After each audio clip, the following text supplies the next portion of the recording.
Bonjour tout le monde. Alors donc, félicitations à tous les candidats qui ont réussi à obtenir ce bac et bon courage pour les autres. Je tiens à saluer énergiquement une de mes étudiants en sciences maths B qui a eu donc d'excellentes notes en mathématiques et en physique. Et commençons à faire donc les préparations pour les concours de ces écoles-là, donc l'ENSAM, l'ENSA, la médecine, la FMD, Université d'excellence, etc., etc., Université Mohamed VI, etc. Alors donc, commençons donc cette correction de cet examen. Alors donc, on pose alpha est égal à exponentielle et de pi sur 5. Et on pose à la Z1 alpha 1 plus alpha 4, Z2 c'est alpha carré plus alpha cube. Alors donc, déterminer le polynôme pi de Z, donc alpha est solution. Très bien. Bon. Donc la première astuce à faire, donc alpha égale exponentielle i de pi sur 5, laisse à penser que alpha exposant 5 est égal exponentielle i de pi, donc est égal à 1. Donc alpha n'est ni plus ni moins qu'une solution donc de l'équation alpha exposant 5 égale à 1, c'est-à-dire la racine cinquième de l'unité.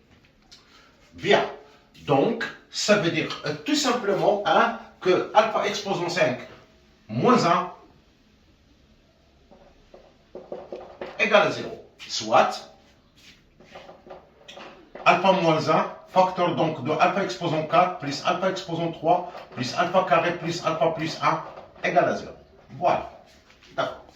Donc, alpha est différent de 1, donc alpha est solution de l'équation de quatrième degré. Alors donc, ça veut dire le P de Z est égal à 0, c'est-à-dire, et solution, donc alpha est solution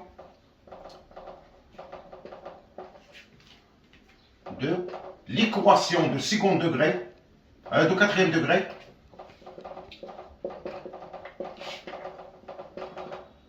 alpha exposant 4 plus alpha exposant 3 plus alpha carré plus alpha plus 1 égale à 0. Voilà donc sur alpha. Deuxième question. Donc c'est l'équation ici de base, basique ici. Du coup, donc on va déterminer grâce à ça Z1 et Z2 et Z1 fois Z2. Puis on va en déduire, c'était l'objectif. Donc, quelle est ce cosinus de 2 pi sur 5. Voilà. Donc un angle qui est très difficile à démontrer, donc à trouver donc la valeur d'IA. Mais ici, grâce au nombre complexe, on va donc l'en déduire de façon extrêmement facile. Voilà. Donc Z1 plus Z2. C'est quoi? Eh bien voilà, Z1, eh bien c'est alpha 1 plus alpha 4 exposant 4 plus alpha exposant 2 plus alpha exposant 3. Bon, mais je sais cette équation-là. Donc, qu'est-ce qu'il me manque? Il me manque 1. Donc, plus 1 moins 1. Donc, ça, c'est 0, parce que alpha est solution de cette équation du quatrième degré, donc est égal à moins 1. Voilà, très facile. Z1 fois Z2. Alors donc, Z1, eh ben, c'est alpha plus alpha exposant 4, facteur donc de alpha carré plus alpha exposant 3. Donc je vais factoriser ici par alpha, il va me donner 1 plus alpha exposant 3. Je factorise ici par alpha au carré, facteur de 1 plus alpha. C'est-à-dire, ici, qu'est-ce que j'en ai? J'en ai alpha exposant 3, facteur de 1 plus alpha exposant 3, facteur de 1 plus alpha. Je développe, est égal alpha exposant 3, facteur 1 plus alpha au cube plus alpha exposant 4. Je reviens à cette équation 1 plus alpha au cube plus alpha exposant 4 est égal moins alpha au carré. Donc ça veut dire alpha exposant 3 alpha au carré est égal moins alpha exposant 5. Or, alors donc, quel est ce alpha? Elle est l'une des racines cinquièmes de alpha exposant 5. Alpha donc exposant 5 est égal à 1, donc est égal à moins 1. Voilà.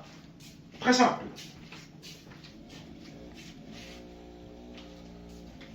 J'efface alors et je passe immédiatement à la détermination de cette cosinus, donc de 2 pi sur 5, tout simplement. Voilà.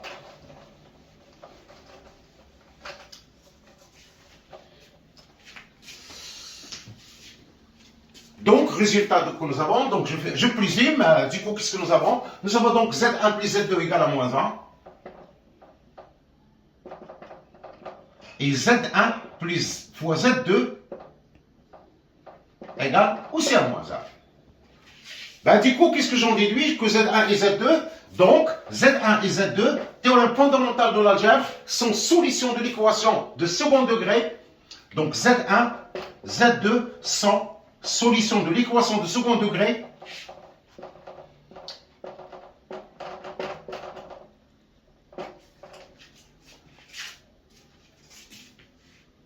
x au carré moins Sx, ça veut dire plus x, plus p, ça veut dire moins 1, égale à 0. J'écris ça, x au carré moins Sx plus p, égale à 0. La somme, donc c'est moins 1, moins 1, ça veut dire plus 1, donc, et le produit, donc c'est moins 1, on l'a déjà déterminé. Donc ici, donc c'est un discriminant très facile, donc c'est 1 plus 4 est égal à 5, donc x1 est égal, donc moins p, donc moins 1, plus ou moins la racine de 5 sur 2.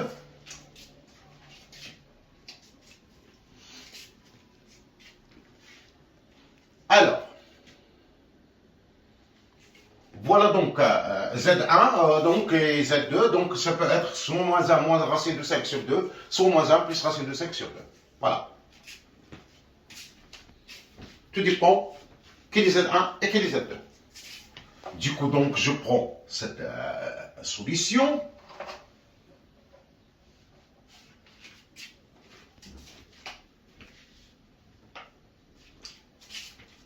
Et qu'est-ce que je vais faire? Je vais en déduire cosinus de pi sur 5. Alors, je sais très bien qu'en cosinus de pi sur 5, grâce à la formule d'Euler, hein, eh ben, est égal à exponentielle i de pi sur 5 plus exponentielle moins i de pi sur 5 sur 2. Voilà. Je tiens cette valeur, donc c'est moins 1 plus racine de 5 sur 2. Ok. Très bien. Donc si je prends Z1 est égal alpha plus alpha exposant 4, eh bien est égal. Alors, alpha, donc exponentielle i 2 pi sur 5 plus exponentielle i 8 pi sur 5. Alors, exponentielle i 8 pi sur 5, alors donc ça, il est égal absolument à exponentielle moins i 2 pi sur 5. Donc exponentielle i 2 pi sur 5 plus exponentielle moins i 2 pi sur 5. D'ailleurs, théorème fondamental d'algèbre, ce qu'on appelle le théorème d'Alembert. Alors donc si P de Z réellement, donc c'est un polynôme dont les coefficients sont, donc tous ils sont réels, donc si Z est solution, et bien effectivement Z bar elle est aussi solution. Donc celui-là hein, est égal grâce à la formule d'Euler, donc Z1 est égal donc 2 cosinus de pi sur 5.